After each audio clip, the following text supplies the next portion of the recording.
Class 10। Last class में हमने arithmetic progression में 5.3 एक्सरसाइज में क्वेश्चन नंबर 16 तक सॉल्व कर लिया था।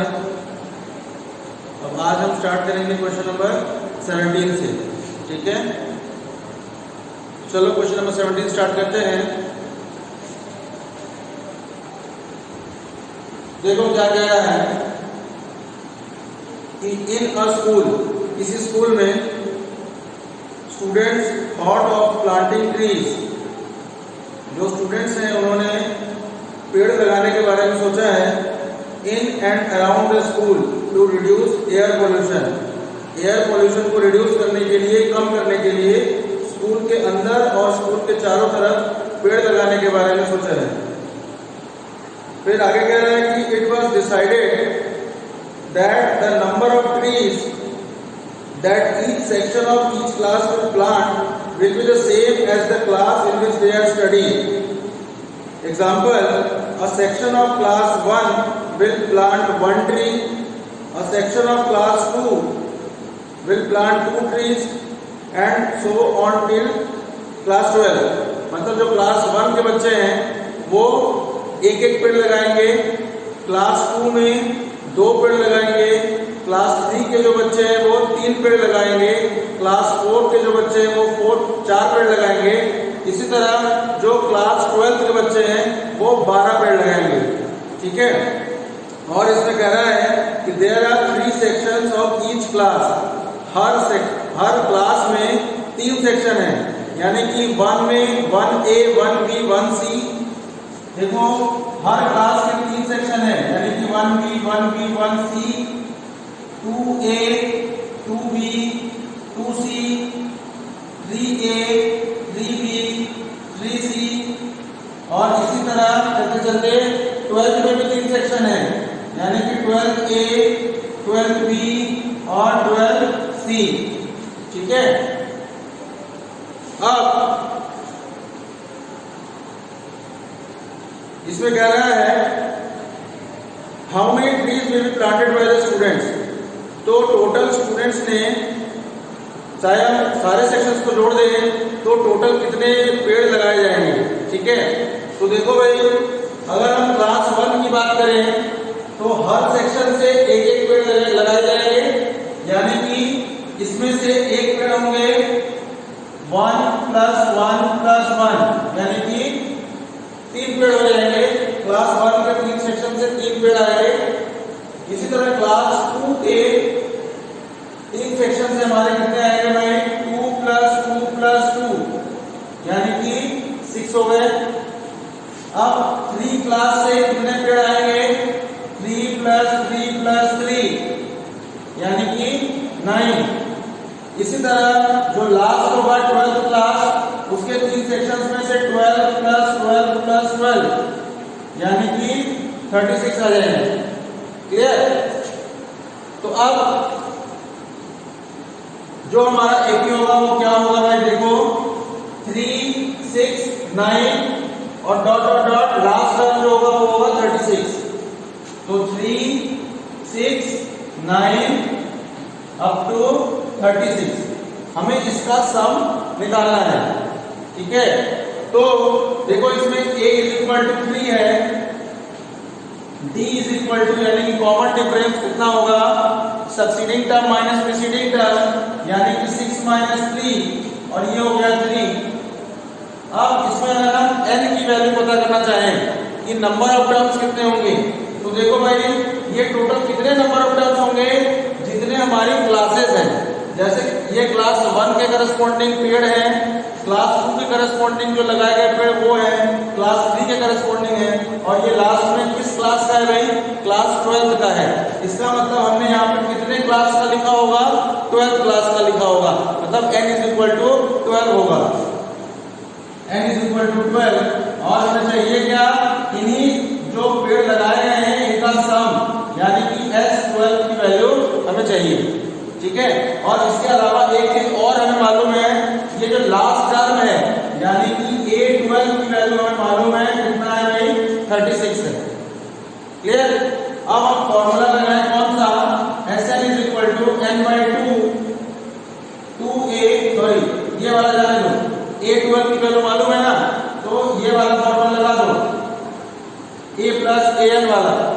यहां से एस एन की जगह पे हम 12 रख दें तो ये हो जाएगा S12 is equal to 12/2, a की जगह होगा 3 प्लस an यानी कि लास्ट टर्म A12 वो है 36।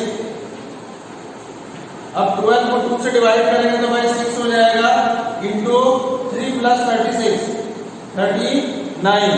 तो ये कितना हो गया भाई 9 इंटू 6 54, कैरी रहा 5, 3 इंटू 6 18 और 5 23। इसका मतलब टोटल कितने पेड़ लगाए जाएंगे भाई 234 ट्रीज। क्लियर है? एक बार देख लो अच्छे से क्वेश्चन नंबर 17 में।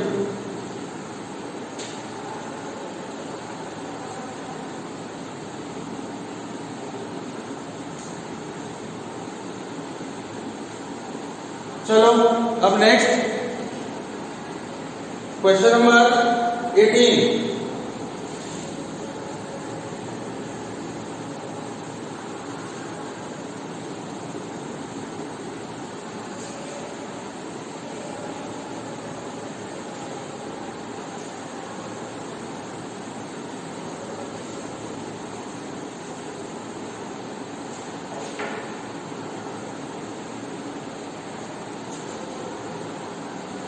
क्वेश्चन नंबर 18 दिया है a spiral is made up of successive semicircles। जो एक स्पाइरल है देखो इसमें फिगर दिया हुआ है बुक में और ये सक्सेसिव सेमी सर्कल से मिलकर बना हुआ है। जैसे पहला सेमी सर्कल ऐसे किया है, ये हमारा सेमी सर्कल है। अब इसी सेमी सर्कल को आगे बढ़ा दिया और ये हमारा दूसरा सेमी सर्कल हो गया थोड़ा बड़ा। अब इसी को और आगे बढ़ा दिया तो ये हमारा तीसरा सेमी सर्कल हो गया। इसी तरह से इसको बढ़ाकर जा रहा है। ये सपोज हमारा चौथा सेमी सर्कल है, फिर ये हमारा पांचवा सेमी सर्कल है, ठीक है। और इसी तरह ये चलता जा रहा है।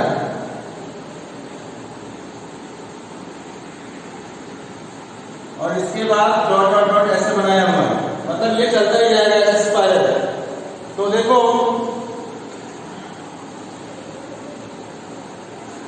इसमें कह रहा है कि spiral is made up of successive semi circles. ये सबके सब सेमी सर्कल्स हैं with centres at A and B. Centre जो है एक हमारा ए पे है और बी पे है। Starting with centre A of radii 0.5 centimetre. इसका मतलब ये जो AB डिस्टेंस है, AB डिस्टेंस जो है वो हमारा 0.5 सेंटीमीटर का है भाई, ध्यान देना।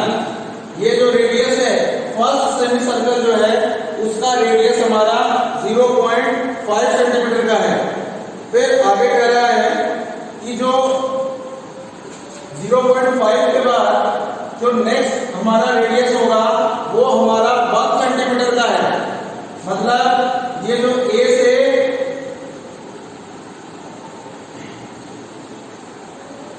एक रेडियस हमारा 0.5 का है, फिर जो नेक्स्ट रेडियस है मतलब जो नेक्स्ट सेमी सर्कल है हमारा सेकंड वाला उसका रेडियस हमारा 1 सेंटीमीटर है। और उसके बाद जो थर्ड सेमी सर्कल है उसका रेडियस 1.5 सेंटीमीटर है। फिर जो फोर्थ सेमी सर्कल है उसका रेडियस 2 सेंटीमीटर है। तो देखो जो फर्स्ट रेडियस है R1 की वैल्यू दी हुई है 0.5। फिर R2 सेकेंड सेमी सर्कल का जो रेडियस है वो है 1, सब सेंटीमीटर में है। फिर थर्ड का दिया हुआ है 1.5। R4 फोर्थ सेमी सर्कल का रेडियस है 2 सेंटीमीटर। तो इस तरह से चल रहा है। देखो 0.5 आगे बढ़ता जा रहा है। तो क्वेश्चन है कि what is the total length of such A spiral. जो स्पाइरल बनाया गया है इसका टोटल लेंथ कितना होगा। Made up of 13 consecutive semi circles. जो ये सेमी सर्कल बने हुए हैं इसमें कितने सेमी सर्कल्स है भाई 13 सेमी सर्कल्स है। यानी कि यहाँ पे हमें n की वैल्यू गिवन है 13 13 सेमी सर्कल से, यानी कि n इज इक्वल टू 13 है, और हमें इसी 13 सेमी सर्कल्स का सम बताना है। सेमी सर्कल्स का सम मतलब उनका लेंथ बताना है, और इस स्पाइरल का लेंथ का मतलब हुआ कि इस सेमी सर्कल के जो पेरीमीटर है उसकी बात हो रही है भाई, या फिर कह लो सर्कमफ्रेंस की बात हो रही है। ठीक है, जैसे ये सेमी सर्कल पहला सेमी सर्कल है, उसका सर्कमफ्रेंस जो होगा वही हमारा लेंथ होगा फर्स्ट स्पाइरल का। फिर उसी तरह से जो सेकंड स्पाइरल है, सेकंड स्पाइरल जो है उसका लेंथ हम कैसे निकालेंगे भाई, सेकंड वाले का जो सर्कमफ्रेंस होगा वही उसका लेंथ होगा। इसी तरह किसी भी स्पाइरल का लेंथ का मतलब होगा उस स्पाइरल का सर्कमफ्रेंस। ठीक है, तो देखो S13 का मतलब हो जाएगा, अगर हम सर्कमफ्रेंस की बात करें तो कितना होगा भाई, फर्स्ट सेमी सर्कल का सर्कमफ्रेंस कितना होगा, सेमी सर्कल है तो सेमी सर्कल का सर्कमफ्रेंस का फॉर्मूला क्या होता है, सर्कल का तो 2 पाई r होता है, लेकिन सेमी सर्कल का क्या होगा, 2 पाई r का आधा, यानी कि पाई r। तो देखो भाई ऐसे जो है हम चलते जाएंगे तो ये हो जाएगा पाई r1, फिर दूसरे सेमी सर्कल का होगा पाई r2, फिर पाई r3, ऐसे करके चलता जाएगा पाई r13 तक। ठीक है, क्योंकि 13 सेमी सर्कल्स हैं। अब इसमें हम क्या करें, देखो पाई की जगह हम क्या रखें, पाई को पाई ले लो, r1 की जगह हम रखते हैं क्या 0.5 पाई हो जाएगा ये r2 इंटू पाई यानी कि 1 इंटू पाई तो पाई ही होगा, फिर r3 इंटू पाई यानी कि 1.5 पाई, फिर 2 पाई, ऐसे करके चलता जाएगा ये। और हमें इन सबका प्लस करना है, इनको सम करना है अप टू 13 टर्म्स। ठीक है, तो अब 13 टर्म्स के लिए हम फॉर्मूला लगाएंगे। हमें पता है कि Sn का फॉर्मूला क्या होता है, n/2 2a plus n-1 into d। S13 is equal to n/2, n/2 का मतलब 13/2, क्योंकि यहाँ पे हमारा n की वैल्यू कितनी है भाई, 13 है, इंटू 2 इंटू a यानी कि 2 इंटू 0.5 पाई, फर्स्ट टर्म हमारा 0.5 पाई है, प्लस n-1, n-1 का मतलब 13-1 और 13-1 हो गया 12, 13-1 12 हो गया, इंटू d। अब कॉमन डिफरेंस कहां से मिलेगा भाई, succeeding term minus preceding term, तो पाई माइनस 0.5 पाई, तो पाई में से 0.5 पाई गया, कितना बचा भाई 0.5 पाई ही बचागा, तो ये हो जाएगा 12 इंटू 0.5 पाई। ठीक है, अब हम इसको सॉल्व करेंगे तो ये हो जाएगा S13 is equal to 13/2 2 into 0.5, ये हो जाएगा मेरा 1 इंटू पाई यानी कि पाई, प्लस 12 इंटू 0.5 ये हो जाएगा 6 पाई, ये हो गया भाई 13/2 इंटू पाई प्लस 6 पाई हो जाएगा 7 पाई। ठीक है, अब 7 पाई हो गया, अब 13/2 इंटू 7, अब हम इस पाई की जगह हम क्या रखते हैं भाई 22/7, क्योंकि पाई की वैल्यू होती है 22/7, तो देखो यहाँ पे 7 से ये 7 कैंसिल हो जाएगा और 2 से 22 11 बाद में कैंसिल हो जाएगा, तो आप 13 इंटू 11 यानी कि 143 सेंटीमीटर हो जाएगा। तो टोटल जितने भी स्पाइरल्स हैं उसका जो लेंथ होगा वो कितना होगा भाई 143 सेंटीमीटर। ठीक है,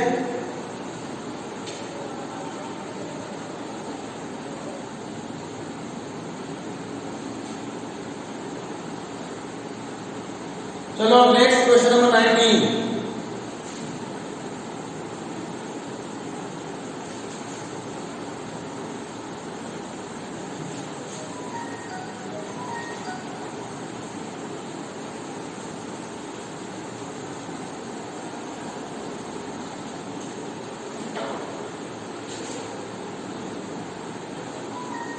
क्वेश्चन नंबर 19 पढ़ते हैं।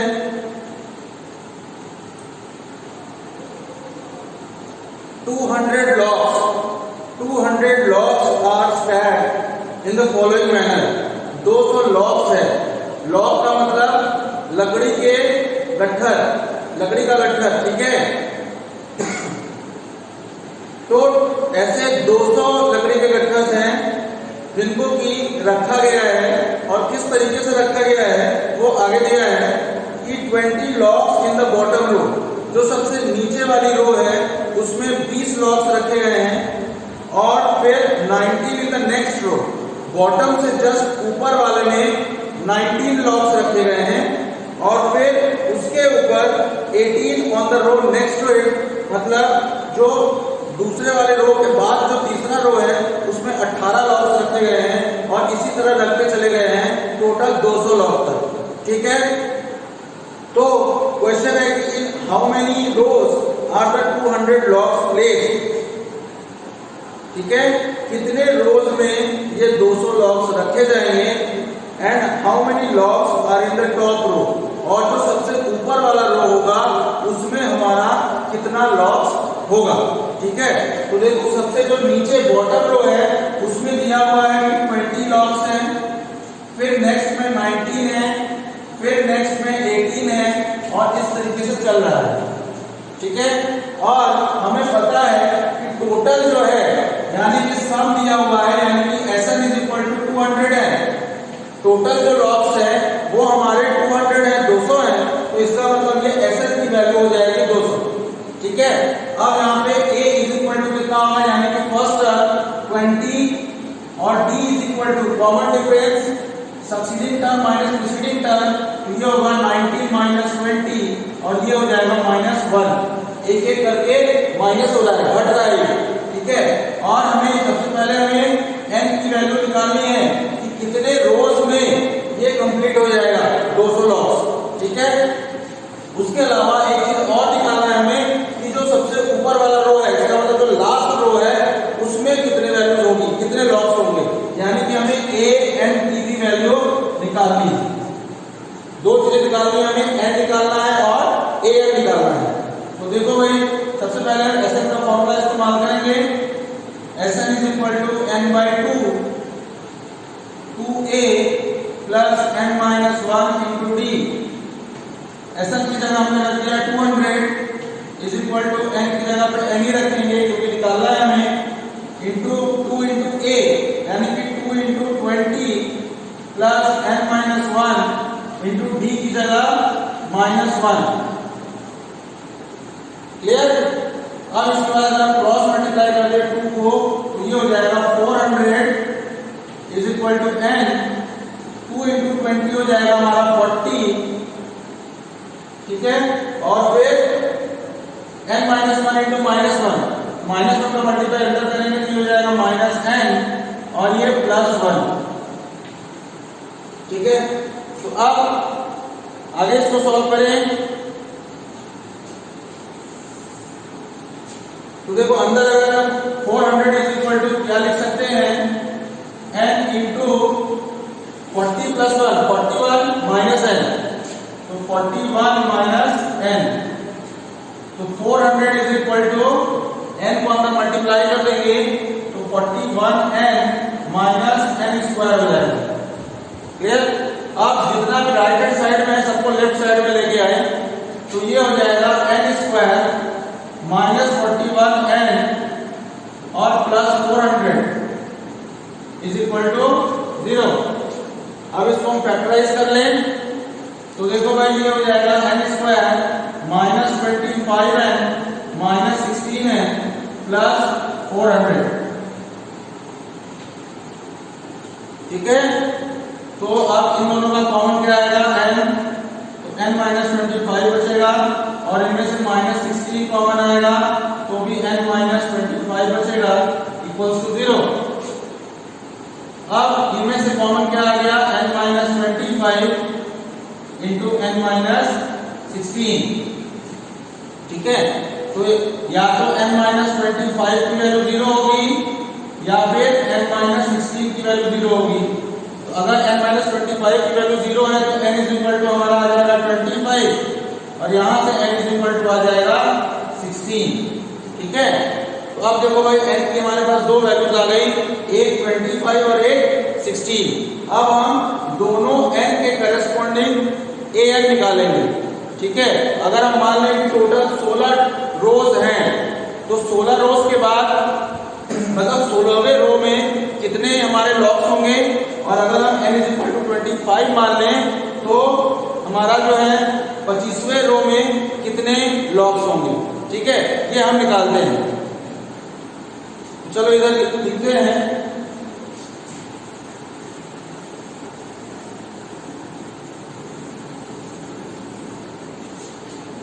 तो if n is equal to 25, if n is equal to 25 तो an is equal to हमें पता है कि a plus n minus 1 into d होता है, तो a25 is equal to, अब a है, a का मतलब फर्स्ट टर्म, और हमारा फर्स्ट टर्म कितना था भाई 20 प्लस n की जगह पर हमने 25 रख दिया तो 25 माइनस 1 यानी कि 24 इंटू d की वैल्यू कितनी है -1, तो ये आ गया 20 और ये -24 यानी कि -4। ठीक है, तो देखो भाई a25 की वैल्यू जो है वो -4 आ रही है। इसका मतलब अगर हमने 25 मान लिया n को तो हमारा जो 25वां रो होगा उसमें -4 लॉग की बात हो रही है।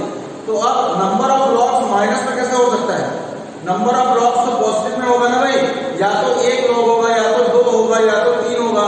-4 लॉग का कोई मतलब नहीं है, और जब -4 लॉग का कोई मतलब नहीं है तो ये n की किस वैल्यू के लिए आया है भाई, n इज इक्वल टू 25 के लिए आया है।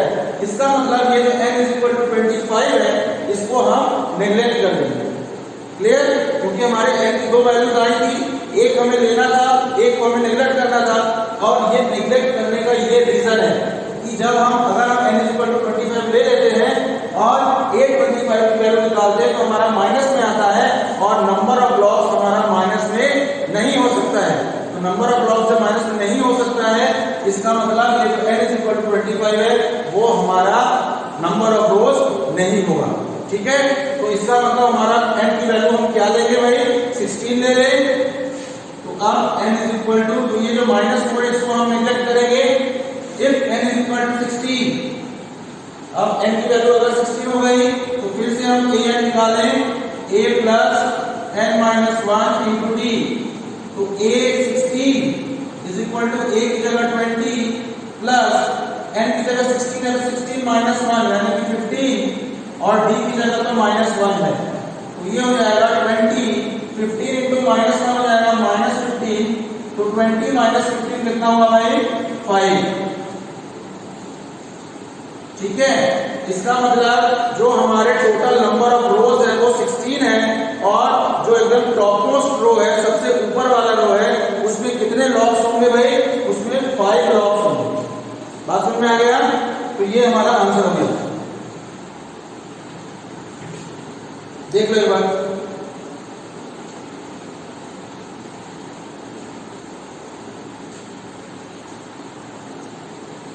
चलो last question 20।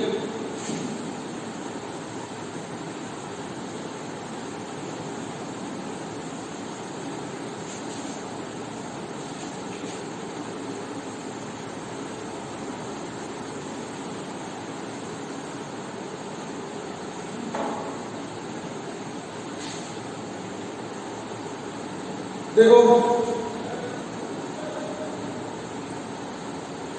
In a potato race, एक पोटैटो की रेस है, a bucket is placed at the starting point, एक स्टार्टिंग पॉइंट है जहां पे एक बकेट रखा हुआ है, which is 5 metre from the first potato, और वो जो बकेट है वो फर्स्ट पोटैटो से 5 मीटर के डिस्टेंस पे है, and the other potatoes are placed 3 metre apart in a straight line. देखो भाई, तो एक बकेट है, सपोज ये हमारा बकेट है, और इस बकेट से 5 मीटर के डिस्टेंस पे हमारा फर्स्ट पोटैटो है, सपोज ये ए पे हमारा फर्स्ट पोटैटो है। अब इसके बाद जो सेकंड पोटैटो है मान लिया वो बी पे है, तो ये 3 मीटर के डिस्टेंस पे है हर पोटैटो। अब जो पोटैटो के बीच का डिस्टेंस है वो कितना दिया है भाई? Other potato are placed 3 metre apart in straight line. इसका मतलब पहला पोटैटो बकेट से 5 मीटर के डिस्टेंस पे है, उसके बाद हर पोटैटो जो है फर्स्ट पोटैटो से 3-3 मीटर के डिस्टेंस पे है। अब जैसे तीसरा वाला पोटैटो जो होगा वो दूसरे वाले पोटैटो से 3 मीटर के डिस्टेंस पे होगा। ठीक है, इसी तरह हमारे इसमें पोटैटोज रखे गए हैं। अब पहला है कि there are 10 potatoes in the line. इस पोटैटो में टोटल 10 पोटैटो है। इसका मतलब इसमें n की वैल्यू 10 दी हुई है भाई, हमें 10 पोटैटो दिया है, इसका मतलब n की वैल्यू 10 है। ठीक है, फिर आगे कह रहा है कि अब कॉम्पिटिटर, ये कॉम्पिटिटर है स्टार्ट फ्रॉम द बकेट, वो जो है बकेट से स्टार्ट करते हैं और picks up the nearest potato, जो इस बकेट से जो सबसे पास वाला पोटैटो है उसको उठाती है। यानी कि कौन सा वाला सबसे पास में होगा भाई? ये जो फर्स्ट पोटैटो है ये सबसे पास में होगा। फिर run to the bucket to drop it, तो अब यहां से स्टार्ट करती है, वो फर्स्ट पोटैटो को उठाती है और फिर वापस भाग के उस पोटैटो को इस बकेट में ड्रॉप करती है। ठीक, अब फिर उसके बाद फिर वो नेक्स्ट भागती है, अब वो सेकंड पोटैटो को उठाती है, फिर भाग के आके सेकंड पोटैटो को इस बकेट में ड्रॉप करती है, फिर वो जाती है थर्ड को उठाती है, फिर भाग के आके थर्ड को ड्रॉप भी करती है। इस तरीके से वो जितने भी पोटैटोज हैं, यानी कि इसमें 10 पोटैटो दिए हुए हैं, तो 10 सारे के सारे पोटैटोज को 1 बाय 1 उठाती है और फिर बकेट में डालती है, ड्रॉप करती है। तो क्वेश्चन ये है भाई कि what is the total distance the competitor has to run. मतलब ये जो उस पोटैटो तक जाना और फिर उस पोटैटो से वापस उस बकेट पे आना, इसमें टोटल उसे कितना डिस्टेंस चलना पड़ रहा है। ठीक है, तो देखो जब हम पहले पोटैटो की अगर हम बात करें तो कॉम्पिटिटर जो है बकेट से स्टार्ट करती है, तो टोटल कितना डिस्टेंस चली होगी? वो पहले तो 5 मीटर चली होगी उस पोटैटो को उठाने के लिए, और फिर वापस भी तो जब आई होगी तो वापस भी तो 5 मीटर चली होगी, तब जाकर बकेट में पहुंची होगी। इसका मतलब 5 मीटर जाना और 5 मीटर आना, तो ये हो जाएगा हमारा 10। ठीक है, इसी तरह जब वो फर्स्ट पोटैटो को यहाँ पे ड्रॉप कर देगी, अब वो सेकंड पोटैटो को जब लेने जाएगी तो फिर टोटल उसे कितना डिस्टेंस चलना पड़ेगा? 5 यहाँ तक तो चलना ही पड़ेगा और 3 चलना पड़ेगा, यानी कि टोटल उसे 8 चलना पड़ेगा, तब जाके वो इस पोटैटो को उठा सकती है। अब जब 8 यहाँ तक चल रही, फिर वो वापस जाएगी तो 8 और 8 16 डिस्टेंस से चलना पड़ेगा, तो 10 के बाद जो है वो 16 हो गया। फिर उसके बाद जब ये तीसरा पोटैटो होगा उसके लिए वो 11 मीटर चलेगी और फिर 11 मीटर वापस आएगी, इसका मतलब 22 मीटर। ठीक है, 22 मीटर हो जाएगा और इस तरीके से वो चलती जाएगी। कितना डिस्टेंस उसे चलना पड़ेगा? तो देखो भाई ये एक एपी है, एपी का जो फर्स्ट टर्म है वो हमारा 10 है, b is equal to 16 minus 10, succeeding term minus preceding term, यानी कि 6 हो गया। अब n तो हमने बताया था यहाँ पे कि 10 है, क्योंकि 10 पोटैटोज हैं और हमें टोटल सम निकालना है, टोटल डिस्टेंस निकालना है, यानी कि हमें S10 निकालना है। ठीक है, S10 की वैल्यू हमें निकालनी है। तो देखो Sn का formula n/2 2a plus n-1 into d। तो S10 is equal to 10/2, 2 into a की जगह हम क्या करते हैं भाई? 10 रख दें, प्लस n-1। अब n-1 का मतलब 10-1 और 10-1 का मतलब हुआ 9 इंटू d। अब d कितना है भाई? हमारा 6 है, तो d की जगह हमने 6 रख दिया। तो आप 10 को 2 से डिवाइड करेंगे तो भाई हमारा 5 आएगा इंटू 2 इंटू 10 हो गया 20 प्लस 9 इंटू 6 54। ये हो गया 5 इंटू 20 प्लस 54 हो गया 74। और ये कितना आएगा भाई 350 और 370 आ जाएगा भाई मीटर। ठीक है, तो ये जो इसका आंसर होगा वो टोटल 370 मीटर हो जाएगा। ठीक है, एक बार देख लो।